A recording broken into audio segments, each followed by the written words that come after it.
What the FIRE movement can teach you about money, no matter when you want to retire.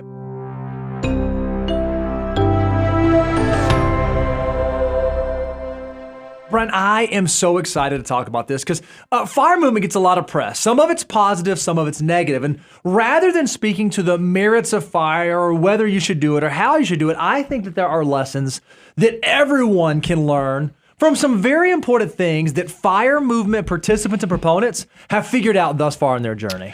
I like to think, we live here in Nashville, which is the music city.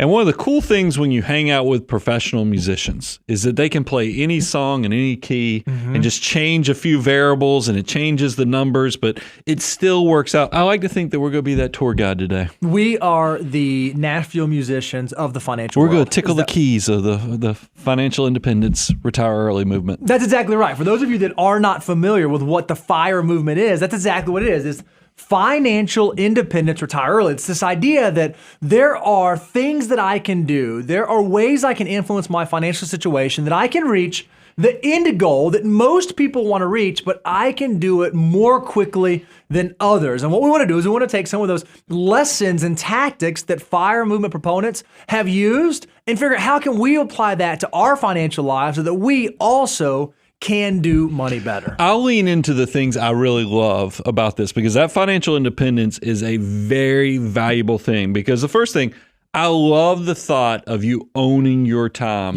that much sooner. I mean, you think about when you get to be my age, you start getting more sentimental about things and you realize that component of time that many people when they're young, they take for granted, it becomes so much more valuable. You get to be the control person of making sure you maximize that resource. And then when you own your time, it does allow you to create the financial freedom to be able to use your money as a tool to build ultimately the life that you want. And so even if you're not trying to do that at age 40, 45, 50, most folks want to be able to do that at some point along the path. I mean, Brian, you're a prime example. There was a time in your history where you thought you were part of the FIRE movement. 20-something-year-old Brian thought I was retiring at 50, and I'm so thankful that I actually saved and invested like I was going to retire at 50 because it gave a lot more options now that I'm post-50, and I actually love my job. I wake up every morning super excited to come here and create content for you guys.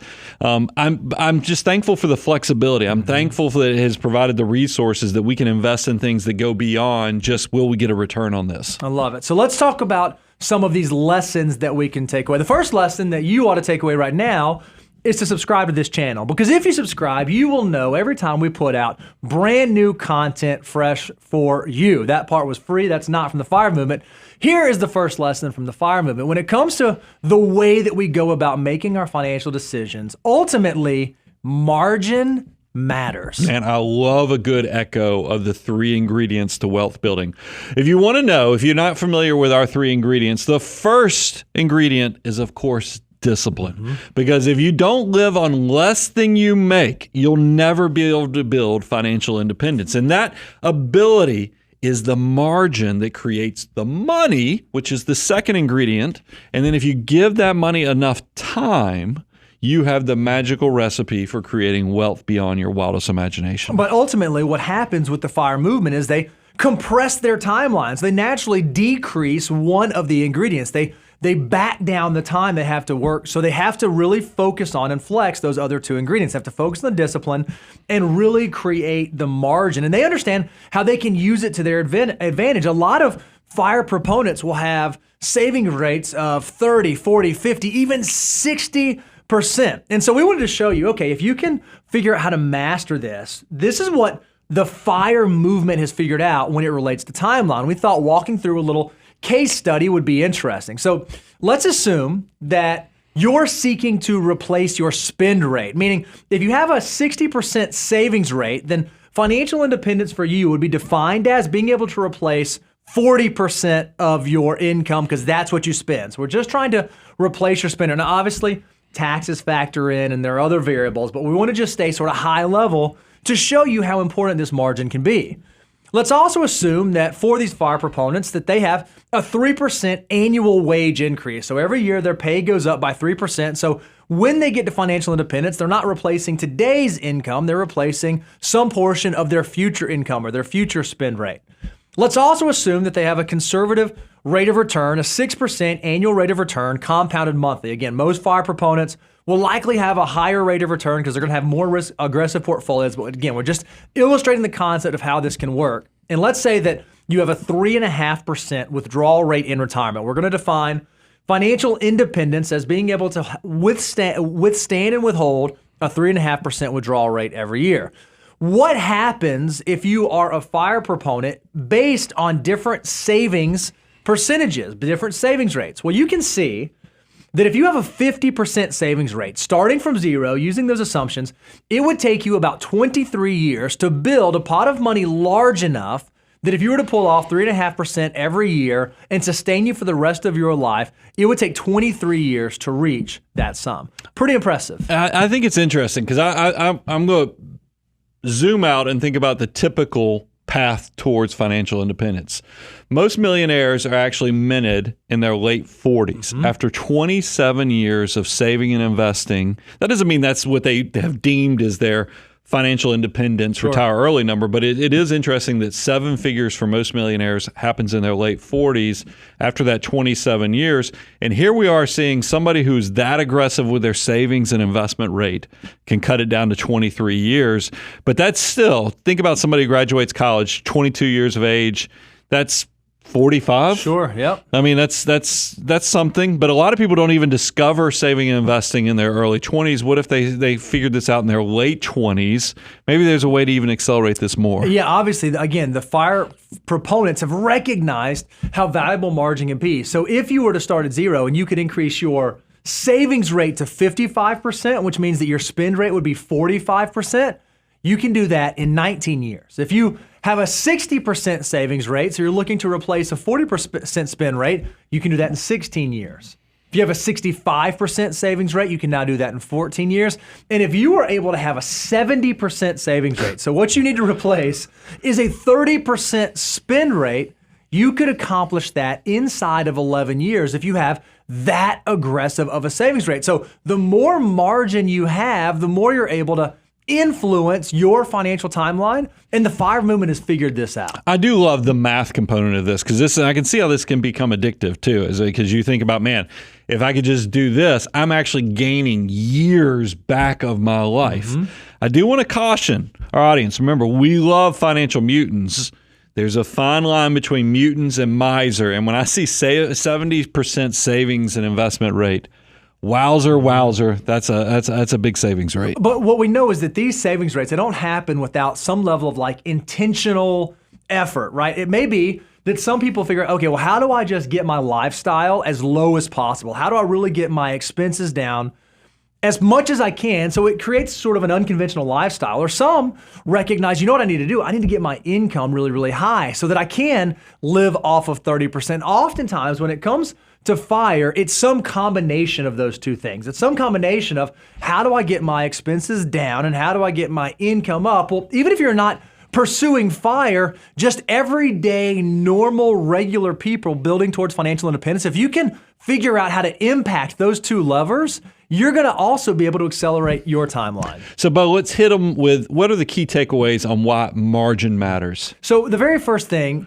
you want to know when you're thinking about how do I pursue this endeavor? How do I influence my financial life? Is you need to determine the savings rate that you can hit, not what someone else tells you, not some other savings rate. It may be wonderful to hear, okay, if I save 70% every single year, then I can be financially independent in 11 years.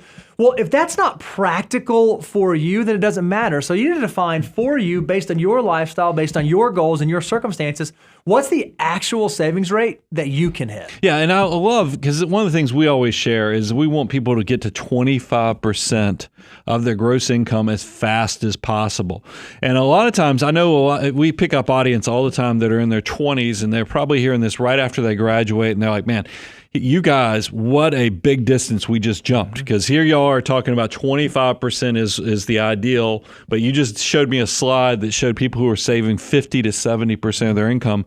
I want you to take a deep breath. If you're in your 20s watching this and you think you have more of a traditional path of retirement, Saving in your 20s is more aspirational anyway. It's okay if you just start somewhere. Take where you are in life right now, start at 5%, 10%, at least get step number 2, which is that employer match, and then get to step 5 with the Roth. Because what we know is, this is what I love about, we eat our own cooking, but we also show you the numbers.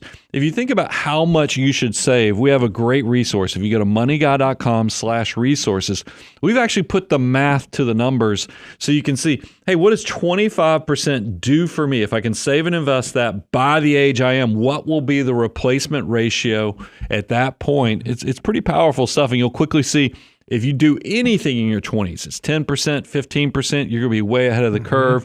But somebody who gets into their 30s, you really need to be aiming to hit that 25% number, and especially if you plan on retiring much sooner than traditional 65. So we've already laid out that there's sort of 2 levers you can pull. You can get your expenses down as low as possible, or there are ways that you can increase your income, because the higher income goes, the higher you're allowed to have your savings rate. So another key takeaway that we've learned from the FIRE movement is when it comes to the thing that we do every single day from 9 to 5, think about a career, not just a job. Are you in something that's going to create a level of earning potential to where you can scale up your income so that you can scale up your savings? Or might you be able to find some sort of supplemental income or some sort of side gig where you take all of that money, you begin to deploy it towards your future financial goals? If you can do that, what you're ultimately doing is creating more margin in your financial life. And the more margin you create, the more control you're going to be able to have over the other 2 wealth ingredients, time being the main one that you're going to be able to impact. I love on this slide, it talks about gamify your savings. I think if you wanted to expand that even more, I love this leads into lesson number 2, which is optimizing to make a difference. Because I think people, once you're a financial mutant and you realize just how valuable your component of time is, but also how valuable the component of discipline is, you're going to look at money a little bit differently, and you're going to really probably get hyper-focused on how do I pull every dollar out of every opportunity so I can maximize this life that I'm living to build and build and build. One of the ways that we even do that is how we consume. Okay, if I'm going to maximize every dollar, I even want to maximize how I'm using my dollars, how I'm spending, how I'm consuming them.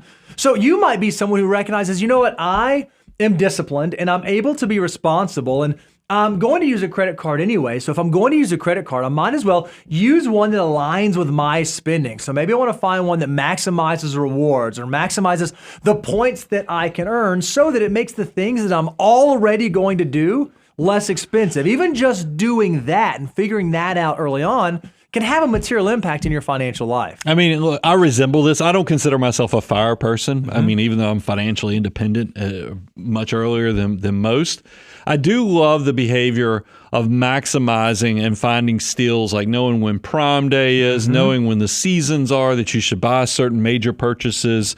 There's all kind of, I mean, how often, Black Friday's not as much of a thing it is, but it's still one of those things you just know after Thanksgiving or right before Thanksgiving.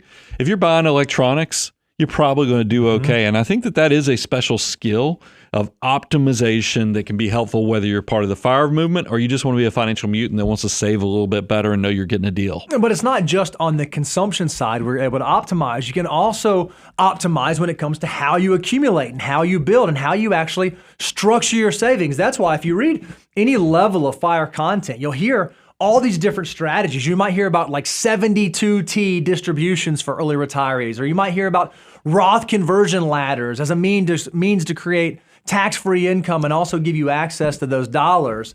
There are tons of strategies out there that will show you how can I optimize if I am building towards financial independence, and how can I control the different pots that I'm going to pull from. If you want to know more about that, if you want to know more about these strategies, we actually did a great show titled 3 Ways to Retire Early That You Might Not Know About. So type that into YouTube or click on the link and you'll be able to go check that out and do a deep dive into some of these other optimization strategies that even you can implement even if you're not part of the FIRE movement. Yeah, I mean, this is why it leads to, why is optimization one of the big things that can create the key takeaways so you can be on this journey that much faster.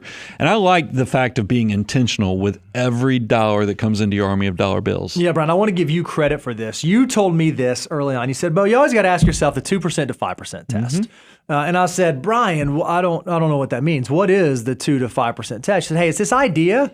I'm a little bit like a superhero. I said, Brian, how on earth are you like a superhero? He said, what I can do is I can make my money stretch farther than my peers. I can do more with it than the guy sitting next to me because I understand how money works. And I'm intentional with every single purpose. And that was true of you 20 years ago, and I'd argue it's probably still true of you today, right? Well, since you just gave me a compliment with the 2 to 5%, because I do like to think that I can make my money really stand up and dance for me whenever I need it to, I think I'll give you credit for doing the heavy lifting first. Don't skip leg day. You can make your money work that much harder. Yeah, there's some ways that you can do early on planning. That if you do them early on, it can have material impacts in your financial life later on. One just might be how you tackle your debt. Maybe you heard that, okay, I'm going to do the snowball method, but you recognize, okay, snowball's great, but if I really understand the mathematics and I really want to maximize and optimize, maybe I should switch from the snowball method to the avalanche method. And doing that, I'm going to save more in interest. I'm going to have more dollars that can work for me. Or maybe it becomes when you spend money. Brian, this again, another lesson that I learned from you. You said, hey, it's not always about getting the cheapest deal. There is, I think it was a Millionaire Next Door, he talked about people who really understand wealth, they don't just spend for the cheapest, they actually spend on value and quality as well. Yeah, well, it's also the hassle factor. It's just like I like when I'm going to use my credit cards. I have key categories that I focus on. Then I have a general purpose credit card that just gives me 2% on everything else. And that way I don't have to waste too much of my mental horsepower on getting this, but I still feel like I've given the nod, I've checked the box on maximizing every dollar. This is what's needed. And this is why I love that we just talked about the debt arbitrage as well, is because I think the reason so many people focus on the debt snowball is because most Americans struggle with key discipline or basic discipline. So it's better just to give them some wins of starting small and then getting bigger.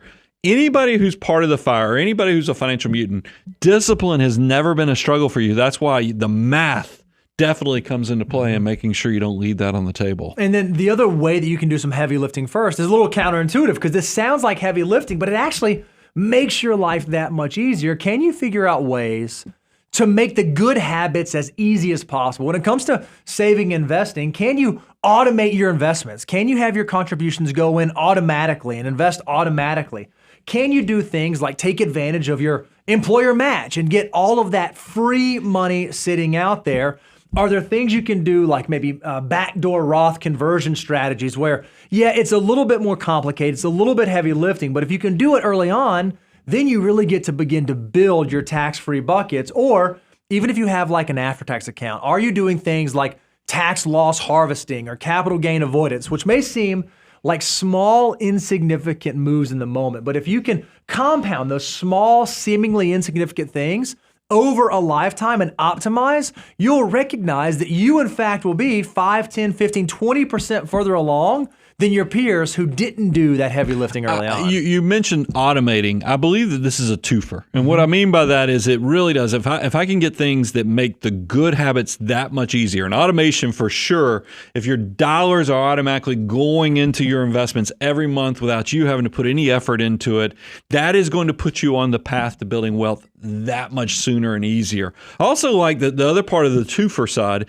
is that it makes the bad habits that much harder. If every dollar already has a purpose, it's so much harder for you to go waste it on just frivolous consumption. So don't sleep on the fact of be very good at optimizing and also creating a plan for every dollar. And then another lesson that the FIRE movement has taught us, and I think this one is a wonderful one, is that the clearer our goals are, the better the goal is likely to be. I mean, most FIRE people, they have a firm end goal. They know what they want their money to do, and they know what they want their lifestyle to look like. They have key targets, and they know exactly when they want to hit them. They have discerned that if I can have a very clear and attainable goal, then there's a really good chance I'm going to actually stick to it and move towards that goal. I feel like this section we're very complimentary because I do want to give credit. A lot of people who have decided they're part of this FIRE movement, They know their number.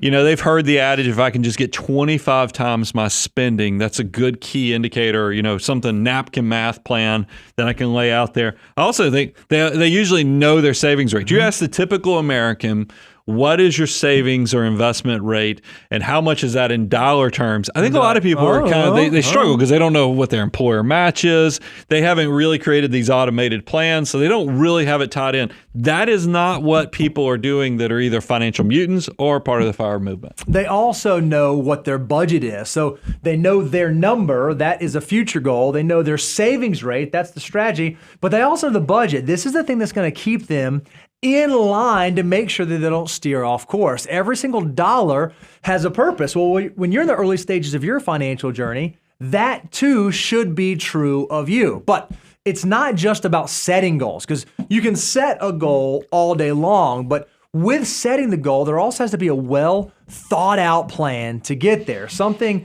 not saying, hey, I want to hit $100,000 by age 30. Where you say, I want to hit $100,000 by age 30. And to do that, I will, and then this is what FIRE proponents do. They say, I'm going to cut my budget X dollars per month through meal prep and canceling memberships, etc. So I want to achieve X by doing Y. And then in addition to that, I want to maximize my employer match, and I want to invest X number of dollars into my Roth IRA in order to reach that X goal by certain age, and I'm going to increase my savings rate by X% every year in order to do that. It's not just about dreaming and having this idea and having a concept of what you want to accomplish, but it's about tying and marrying that concept to actionable steps that you can take that will move you in that direction. Well, we could have put the slide in there. We've used it on other shows where you talk about the SMART goals, because we want them definitely to be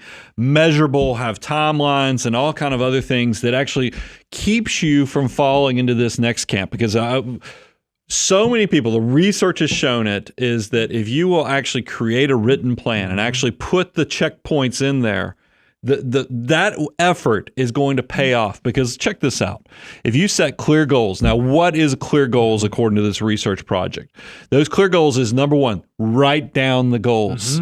Number two, define actionable steps. And then number three is actually having some accountability by checking in with friends. If you can do those three things, the success rate is around 76%. That's actually actionable, creating plan. That is success in my eyes. Now, if you're just a dreamer, you're a person, you didn't write down the goals. You just said, hey, it's kind of like you saying, hey, when I'm 30, I want to get to $100,000, but not putting any steps to it. You didn't write it down. You didn't have actionable steps, which is number 2 on this research project. And number 3, you didn't have any accountability. You didn't create community so you could check in on this. All of a sudden you see success is not insured anymore. Now you only have success rate around 43%. That's why you often hear me say, you have to create a written plan to actually know you're creating something, versus if you're just saying it out loud or coming up with a mantra, that's more daydreaming or what you aspire to, but it's not really something that's going to create success. So when it comes to defining goals and defining clear goals, what are some of the key takeaways? Well, one is you have to know where you're at. What are you doing today? Where is your current state of being? Because how on earth can you know where you're going, or if you're even on the right track, if you don't define where you are today? So you have to know where you're at today, and you can use the financial order of operations. I was sitting on it ready to define that. Yeah, I mean, this is one of the things. If you're new to the show, because we're constantly picking up around 45% of you every month, new people, brand new to the channel, go to moneyguy.com/resources, download your free copy of this. Also, look at all the other free stuff. There's a reason we're trying to load you up so you can get that head start. But the financial order of operations, just like, please excuse my dear Aunt Sally with PEMDAS and math. You didn't know how to answer the question unless you knew parentheses, multiplication, addition, what comes next.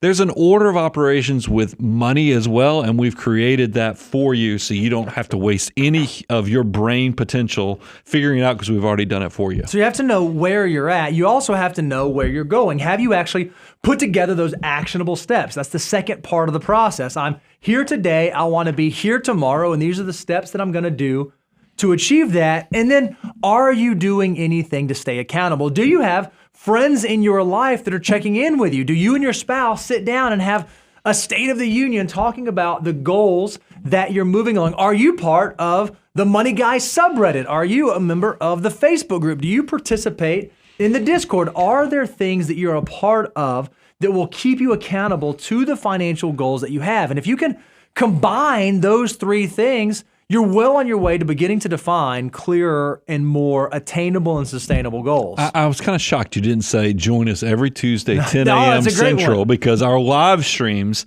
I mean, we have thousands of you every week that I do feel like we are your accountability plan. We are your community.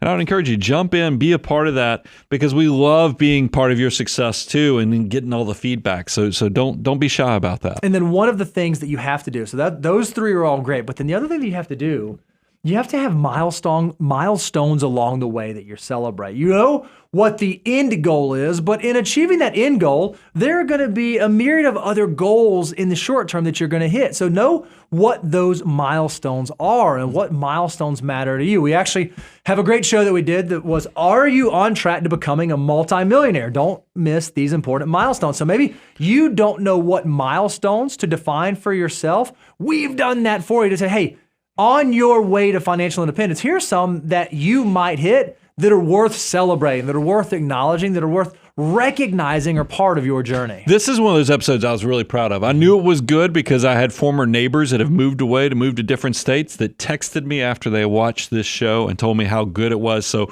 if you've ever wanted to know unique milestones, it's not just the basic ones like reached $1 million or say, this one is really cool because we talk about when your savings and investments start replacing your income for maybe a month of work. And then we move into other key milestones. This is a great episode if you're looking for something to give you motivation to go to the next level. This is one I would definitely encourage you to go check out. And then one of the ways that you're going to be able to track, am I hitting these milestones? Am I doing this?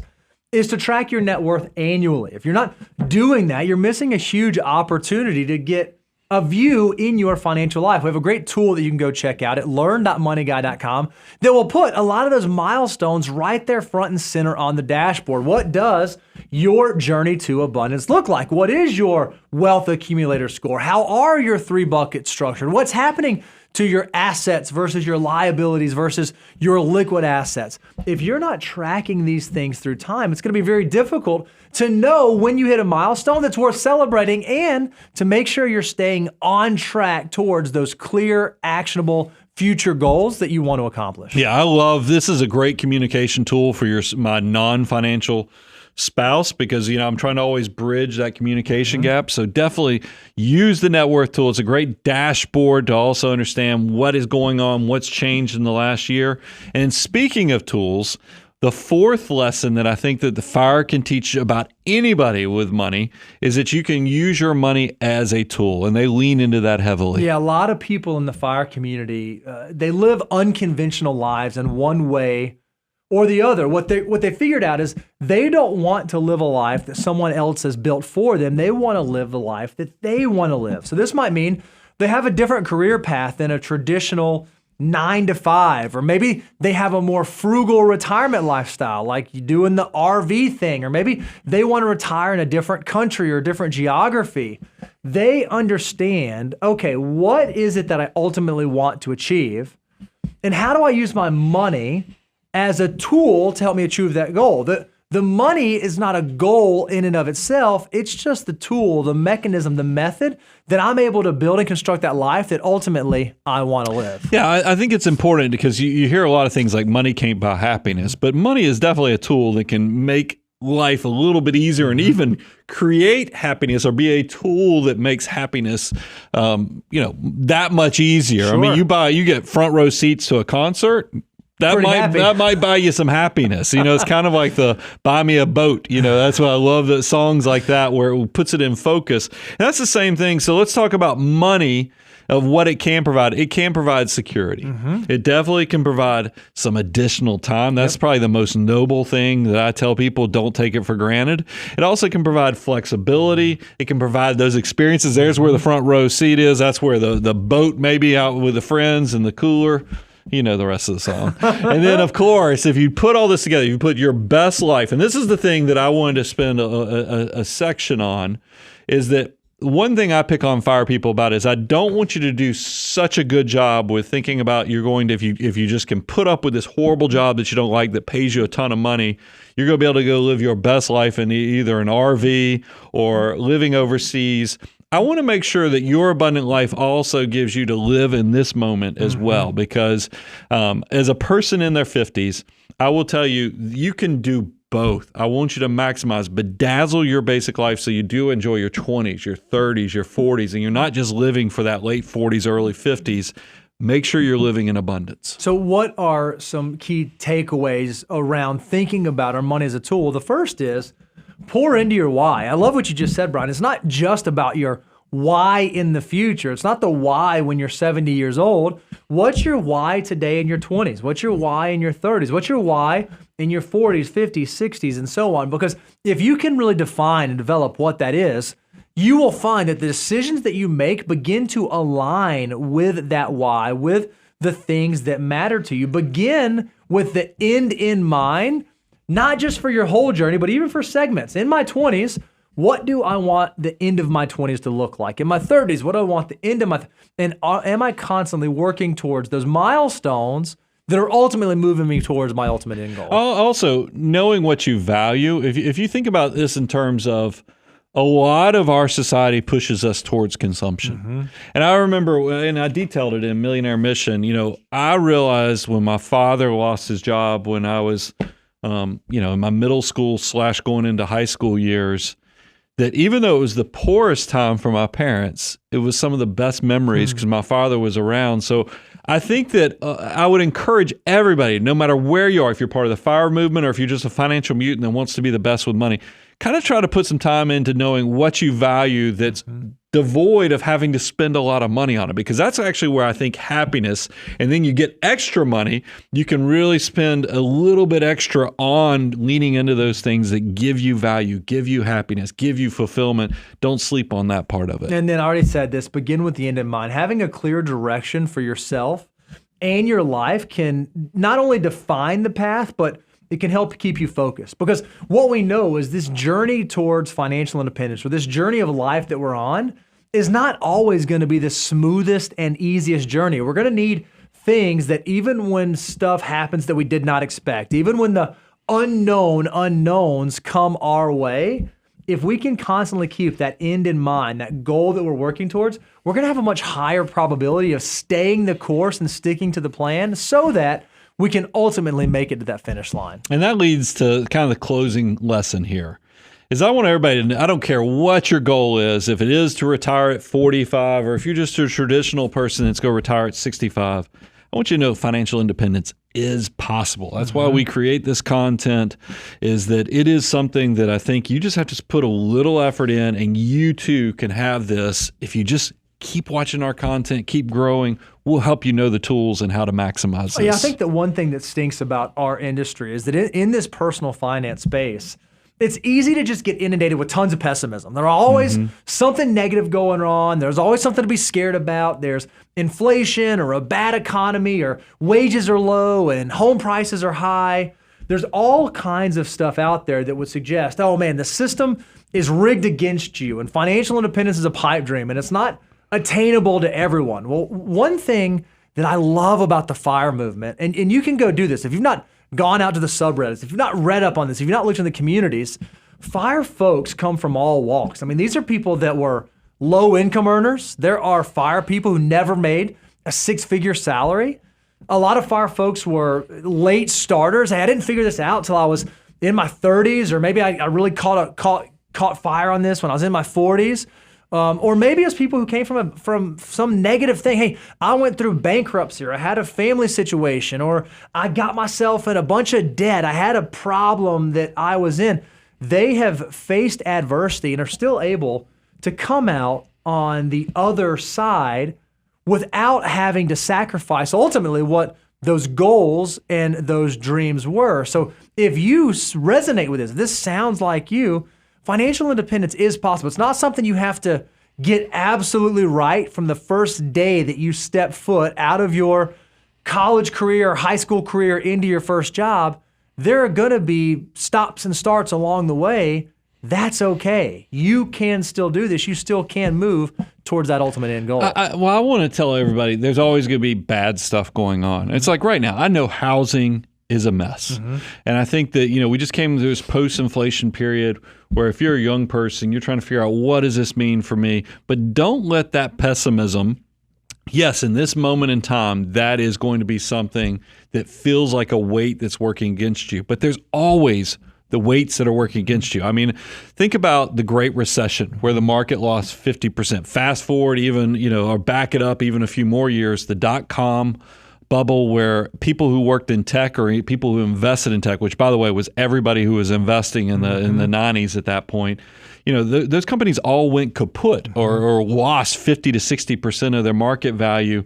There's always been headwinds. I even talk about quality of life things. There's never been a better time to invest. When I first went out and started my working career, I mean, you had to go through a gatekeeper to get access to investments. Nobody was using index funds. You had to go commissioned or you had to go buy stocks directly. All of this has gotten easier. So there's always going to be some warts on whatever season of life you're in. It's just your choice. Am I going to embrace the opportunities of this moment in time and then, and maximize that and then see if you can build the life that when maybe housing gets more affordable or maybe, you have so much success financially in other areas that you overcome the inflation and the other things.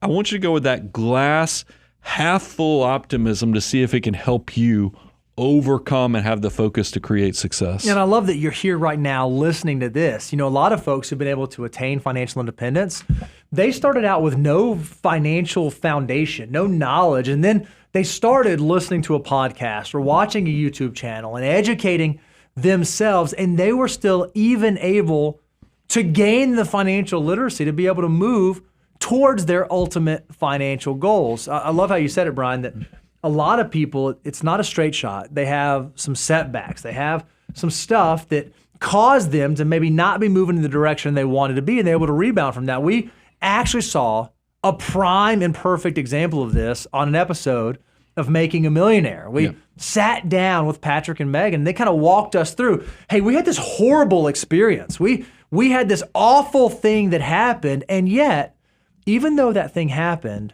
today, this many years in the future, we're still okay. Yeah, I mean, a wound can either take you out or it can create a scar that maybe you look back on and you tell the woeful tale or you tell the things that to be concerned or careful of, but you recovered and you came out of the other side. And that's why yes, maybe there's a wound right now because of what inflation has done, but you can recover from this. We'll look back 15, 20 years from now, and the people who picked up the pieces, they picked up the opportunities, will be the financial mutants. And that's what I loved when we did this episode with Patrick and Megan. I think that they came out on the other side of it with a completely different outlook, and they weren't having to define their success by something bad that happened before. And that's for everybody out there. And that's why I love, for FIRE, financial independence, retire early. I love the fact that they really are trying to focus on using discipline to maximize their army of dollar bills. Now, do I agree with everything? Not necessarily, but there's not many things in life that we all agree with everything. But what I love is everyone taking the time to try to figure out what is your best financial life and then taking steps to making that action. Whether you're part of the FIRE movement or not, I think these are all lessons that we can take away around understanding how powerful margin can be, around optimizing our financial life, having a clear goal and working towards that goal, and even getting creative and persevering, even when it doesn't seem like that's the opportunity that's available to us. If you can take these parts and these pieces from the FIRE movement, even if you're on a traditional track, even if you don't plan on retiring early, reaching financial independence is still very much on the table for you. And we're excited we get to be a part of that financial journey with you. Take advantage of the free stuff. moneyguy.com/resources. If you want to accelerate that journey that much more, I would encourage you to go to learn.moneyguy.com, and we have tools, we have courses, we have other things. And by the way, if you're like, why do they have these courses and tools? What's going on here? These are things we know you need on the go-between. Maybe you're a do-it-yourselfer and you just need a little bit more of a lifter up in the fact that you need that net worth tool so you have the dashboard of what's going on. Or maybe you need to know your number course so you can know, are you ahead of the curve, behind the curve, or right where you need to be. And of course, if you look at the courses and you look at the tools, you go, I'm so beyond this. We want you to graduate and take the relationship to the next level and fulfill the abundance cycle. And we work with clients all across the country.